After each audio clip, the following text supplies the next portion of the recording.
स्वागत है दोस्तों आपका एक बार फिर अपने इस चैनल में दीपा पांडे के साथ।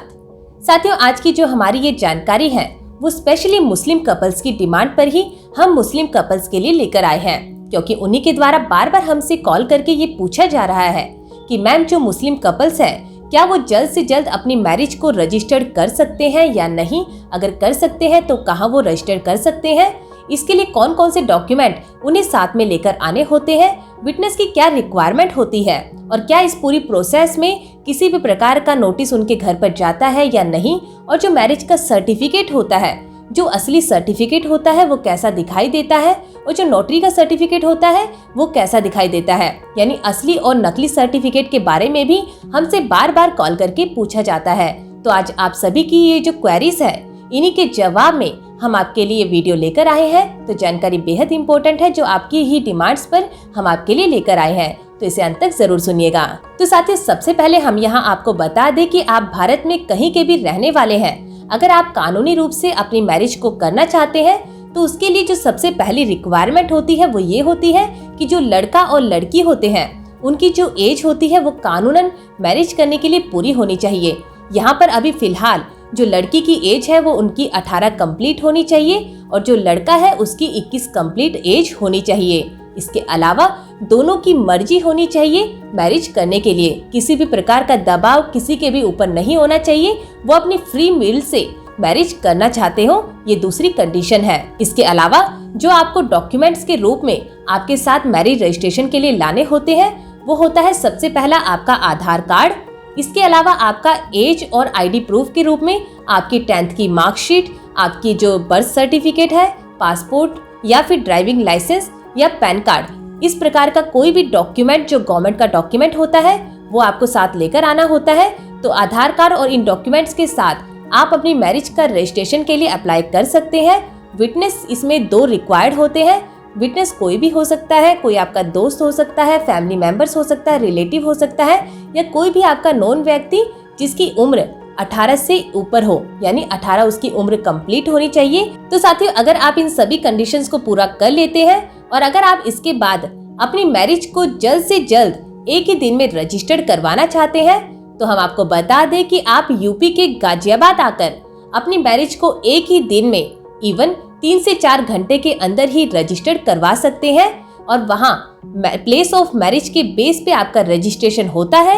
यानी जब आप गाजियाबाद आते हैं तो यहाँ आकर आपको सबसे पहले अपने रिचुअल्स के अकॉर्डिंग, जैसे आज हम मुस्लिम की बात कर रहे हैं तो मुस्लिम जो कपल्स है वो सबसे पहले वहाँ अपना निकाह परफॉर्म करते हैं, जिसके बाद काजी के द्वारा उन्हें निकाह नामा मिलता है, यानी उनके मैरिज का सर्टिफिकेट। जिसके बाद इन सभी फॉर्मेलिटीज को पूरा करने के बाद और इन डॉक्यूमेंट्स के साथ आप रजिस्ट्रार ऑफिस में अपनी मैरिज के रजिस्ट्रेशन के लिए अप्लाई करते हैं, जहां पर आपको विटनेस और डॉक्यूमेंट के वेरिफिकेशन के बाद रजिस्ट्रार के द्वारा, जो रजिस्ट्रार साहब होते हैं उनके द्वारा आपको मैरिज का रजिस्ट्रेशन सर्टिफिकेट उसी घंटे में, यानी इन्हीं 3 घंटों के अंदर ही आपको सर्टिफिकेट मिल जाता है।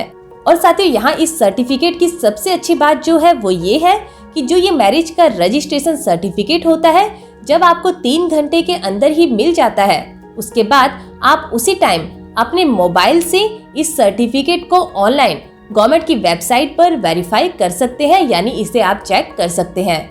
जो सर्टिफिकेट कुछ इस प्रकार का दिखाई देता है, जहां आप देख सकते हैं गवर्नमेंट की सील और स्टैंप और मोहर इस पर लगी होती है। इस सर्टिफिकेट को आप उसी टाइम ऑनलाइन गवर्नमेंट की वेबसाइट पर चेक कर सकते हैं। इसके अलावा आपको बता दें कि कभी भी नोटरी पेपर पर कोई भी मैरिज रजिस्टर्ड नहीं होती है। अगर कोई ऐसा कहता है तो ये गलत है। कई कपल्स ने हमारे पास कॉल करके इसकी शिकायत भी की है कि मैम जो हमारी मैरिज को रजिस्टर कर दिया गया है नोटरी पेपर पर, जो नोटरी पेपर इस प्रकार का होता है तो ये गलत है। इस प्रकार से कोई भी रजिस्ट्रेशन सर्टिफिकेट नहीं मिलता है। रजिस्ट्रेशन सर्टिफिकेट स्टैम्प पेपर पर नहीं होता है, उस पर गवर्नमेंट की मोहर होती है, वो ऑनलाइन वेरीफाई हो जाता है। तो इस प्रकार के नोटरी पेपर से आपको हमेशा बचकर रहना है। अगर आप मैरिज का रजिस्ट्रेशन करवाना चाहते हैं तो उसके लिए आपको मैरिज रजिस्ट्रार ऑफिस में ही अपना रजिस्ट्रेशन करवाना होता है, जिसका सर्टिफिकेट आपको बता दिया है, इस प्रकार का दिखाई देता है अगर आप यूपी से करवाते हैं। इसके अलावा अगर आप मुंबई से अपना काम करवाते हैं तो मुंबई में जो रजिस्ट्रेशन सर्टिफिकेट होता है वो कुछ इस प्रकार का दिखाई देता है। हरियाणा का रजिस्ट्रेशन सर्टिफिकेट भी इस प्रकार का दिखाई देता है। और अगर चंडीगढ़ के रजिस्ट्रेशन सर्टिफिकेट की बात करें तो वो दिखाई देता है इस प्रकार का। तो साथियों, इस प्रकार से ये सारे रजिस्ट्रेशन सर्टिफिकेट जो असली होते हैं, जो गवर्नमेंट के ऑथराइज्ड रजिस्ट्रेशन सर्टिफिकेट होते हैं, जिसे आप उसी टाइम ऑनलाइन गवर्नमेंट की वेबसाइट से वेरीफाई भी कर सकते हैं, वो आपको हमने स्क्रीन पर दिखा दिए हैं। यानी अब आप समझ चुके हैं, अगर आप इन जगहों से अपनी मैरिज को रजिस्टर करवाते हैं तो वहाँ पर रजिस्ट्रेशन सर्टिफिकेट किस प्रकार के दिखाई देते हैं। और साथियों, आपको बता दें कि इन सभी जगहों पर दिल्ली, यूपी, चंडीगढ़, हरियाणा और मुंबई, इन सभी पर हमारी ब्रांचेस अवेलेबल है। अगर आप अपने मैरिज का रजिस्ट्रेशन हमारे द्वारा करवाना चाहते हैं तो आप स्क्रीन पर दिख रहे नंबर पर कांटेक्ट करके हमसे अपॉइंटमेंट ले सकते हैं। और इसके अलावा अगर आपकी कोई भी क्वेरी है तो आप नीचे कमेंट सेक्शन पर या कॉल के द्वारा हमसे पूछ सकते हैं। तो फिर मिलेंगे आपसे ऐसे ही किसी नए टॉपिक के साथ, किसी नई कानूनी जानकारी के साथ। तब तक के लिए नमस्कार।